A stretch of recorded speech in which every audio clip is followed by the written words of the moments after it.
Hana mến chào cô bác, anh chị và các bạn. Bánh bao thịt là một món ăn sáng rất là được yêu chuộng của nhiều người. Hôm nay Hana xin giới thiệu một phiên bản mới, phiên bản Super Mini, siêu nhỏ, bánh mềm xốp, trắng tinh, ngay cả khi để qua ngày mà không cần phải hâm nóng. Đây là món quà nhỏ cho bữa sáng bận rộn mà Hana muốn chia sẻ với cô bác, anh chị và các bạn hôm nay. Xin mời cô bác, anh chị và các bạn cùng vào bếp. Để bánh luôn mềm xốp dù để qua ngày, mình cần có bột tang dong, rây vào son, 15g bột mì đa dụng, bột mì số 11, thêm vào 75ml sữa. Mình sử dụng sữa tươi loại không đường và khuấy đều hỗn hợp này lên.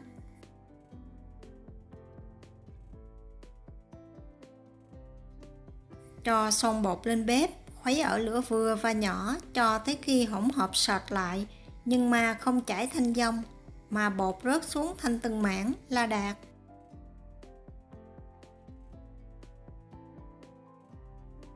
Khi bột đã sệt lại giống như bột ăn em bé và mình dơ lên thì bột rớt xuống thành từng mảng. Tắt bếp, cho bột ra ngoài chén để cho nguội bớt. Sau đó lấy màng bột thực phẩm để lên mặt bột, đè nhẹ xuống giúp cho mặt bột không bị khô. Bột hồ này mình sẽ để trong tủ lạnh ít nhất là 4 tiếng hoặc là để qua đêm. Tiếp theo mình chuẩn bị phần nhân. Thịt heo xay thì Hana sử dụng 150g. Thêm vào nửa muỗng canh nước tương, nửa muỗng cà phê dầu hào,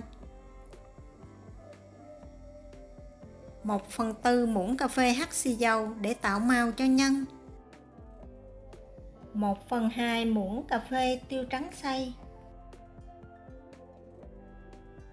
và 2 muỗng canh nước. Dùng đũa trộn đều để cho tất cả các nguyên liệu hòa quyện vào thành một khối. Mình dùng đũa trộn nhân giúp cho phần nhân được kết dính một cách dễ dàng và dẻo mịn.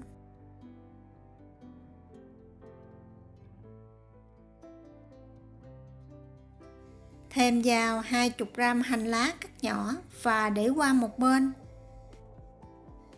Để nhân được mềm mại và ngon hơn thì sử dụng thêm 2 muỗng canh dầu ăn, nhưng mà mình không cho dầu lạnh vào. Mình sẽ đun nóng phần dầu này cho tới khi dầu sôi. Khi dầu sôi thì mình tắt bếp, đổ hết phần dầu này lên phần hành lá, giúp cho phần nhân của mình được thơm ngon hơn, và trộn đều phần nhân này lại. Đối với nhân thịt này, mình cần phải để cho nhân sét lại thì khi gói bánh sẽ dễ dàng hơn. Vì vậy, sau khi trộn nhân xong sẽ bọc kín để trong tủ lạnh. Tốt nhất là mình để qua đêm. Vì vậy, khi chuẩn bị bột tang dong xong thì cô bác, anh chị và các bạn nhớ chuẩn bị luôn phần nhân. Sáng hôm sau là mình có thể đi gói bánh. Qua sáng hôm sau, trước khi chuẩn bị bột thì cô bác, anh chị và các bạn đem nhân ra trước, sau đó trộn đều, chia ra 20 phần. Mỗi phần Hana cân được khoảng 12g. Vì phần bánh mình hấp rất là lẹ, chỉ khoảng 10 phút, nên nhân cần để nhiệt độ phòng giúp cho phần nhân được chín đều. Nếu nhân quá lạnh, nó sẽ làm cho phần vỏ tiếp xúc bên trong bị hạ nhiệt, khiến cho lớp vỏ sát nhân bị chai, không nở xốp giống như phần vỏ mé bên ngoài. Chia nhân xong thì mình chuẩn bị bột. Bột mì đa dụng Hana sử dụng 75g. Để bánh mềm ngon hơn thì thêm 90g bột mì số 8, 2g men nở. Nếu cô bác, anh chị và các bạn có men vàng, mình sử dụng bánh sẽ ngon hơn. Bột nở thì Hana sử dụng 2g. 1/4 muỗng cà phê muối. Khi để muối thì mình để riêng, không để chung với men, để chung men bị yếu. Và 1,5 muỗng canh đường cát, rây đều hỗn hợp vào tô hoặc là vào cối trộn bột.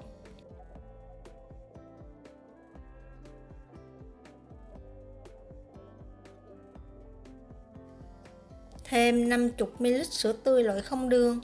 Tùy theo độ hút ẩm của bột, nếu khô cô bác, anh chị và các bạn có thể thêm một chút sữa nữa. 1 muỗng canh dầu ăn. Trộn đều hỗn hợp này lại với nhau. Và thêm bột tang dong mình đã chuẩn bị tối hôm trước vào. Nhồi bột khoảng 12 phút hoặc là cho tới khi bột thành khối dẻo mịn. Nếu có máy thì cô bác, anh chị và các bạn mình sẽ nhồi bột ở số thấp, không nhồi số lớn.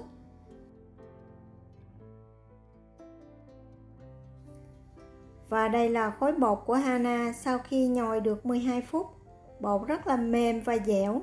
Nếu cô bác anh chị và các bạn thấy bột khô, có thể cho thêm một xíu sữa.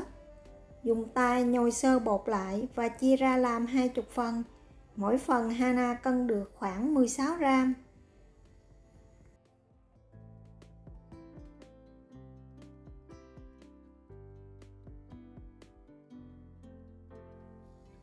Khi chia bột xong, mình sẽ dùng mu bàn tay nhồi sơ bột lại cho bột thành một khối tròn. Sau đó bọc kín lại để cho bột nghỉ khoảng 5 phút trước khi mình cán bột.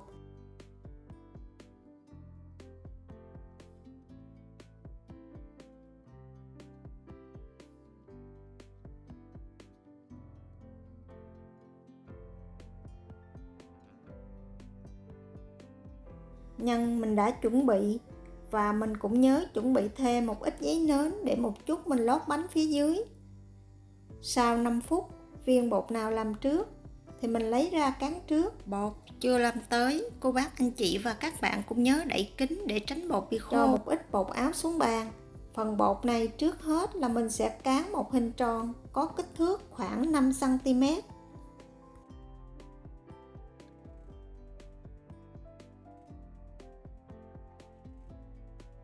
Khi bột đạt kích thước 5 cm, mình sẽ cán phần rìa mỏng hơn cho tới khi miếng bột đạt kích thước 8 cm mình mới bọc nhân. Mình cán mép mỏng như vậy, khi túm lại các lớp bột mỏng chồng lên nhau sẽ tạo ra độ dày vừa bằng với phần đáy bánh. Kết quả là vỏ bánh sẽ đồng nhất, mềm xốp, đều từ trên xuống dưới. Ngoài ra khi mình cán mỏng thì phần rìa sẽ có độ co giãn tốt hơn để bao phủ trọn vẹn viên nhân mà không làm vỏ bánh bị căng quá mức, dẫn đến rách bột khi bột nở trong xửng hấp. Khi cán xong thì cho viên nhân vào giữa, mình sẽ gói giống như phần gói bánh bao. Cứ tiếp tục làm như vậy cho tới hết viên bột cuối cùng.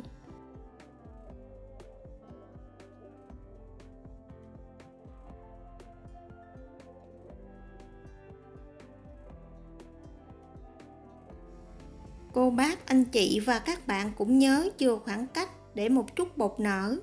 Trước khi ủ bột thì mình lấy bình xịt một lớp nước mỏng lên mặt bột giúp cho phần bột bánh không bị khô mặt. Mình sẽ đậy lại và ủ bột cho tới khi bột đạt được kích thước lớn hơn lúc tạo hình khoảng 80%. Khi bột bắt đầu gần nở thì mình nhớ chuẩn bị sẵn một xửng nước sôi, mực nước trong nồi chỉ khoảng từ 3 cm tới 4 cm. Bột ủ đạt là khi mình nhấn vào, bột hơi đàn hồi trở lại và cảm giác nhẹ hơn lúc ban đầu. Tùy theo thời tiết nơi cô bác anh chị và các bạn ủ mà có thời gian khác nhau.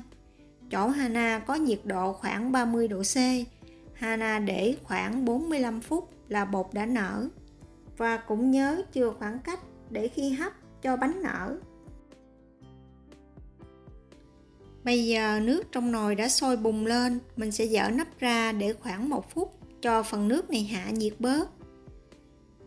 Cho xửng bánh lên hấp để tránh nước nhiễu vào bột. Cô bác anh chị và các bạn nhớ bọc khăn lên xửng hấp. Sau đó đậy nắp lại hấp ở lửa vừa khoảng 9 phút là bánh đã chín. Sau 9 phút mình sẽ tắt bếp và để bánh trong xửng thêm 2 phút mới lấy bánh ra. Nếu mình xài bếp điện, nhiệt bên dưới vẫn còn nóng, vì vậy mình cần phải nhấc xửng qua chậu khác. Mình để thêm 2 phút giúp cho áp suất bên trong và bên ngoài cân bằng từ từ, giúp cho phần bánh mình luôn được căng bóng và không bị xẹp. Đây là bánh bao mini siêu nhỏ của Hana. Vì bánh rất là ngon nên Hana làm gấp đôi công thức. Chỉ cần cô bác anh chị và các bạn để ý kỹ những gì Hana chia sẻ. Chuẩn bị phần nhân và phần bột hồ tối hôm trước để trong tủ lạnh. Qua sáng hôm sau, tốn theo khoảng vài chục phút là mình đã có một món bánh bao siêu ngon, siêu mềm cho gia đình của mình. Hy vọng cô bác anh chị và các bạn sẽ thích món ăn này. Nếu thích nhớ đăng ký ủng hộ kênh của Hana nhé. Hana cảm ơn cô bác anh chị và các bạn đã xem. Hana xin chào tạm biệt và hẹn gặp lại vào thứ Tư tuần sau.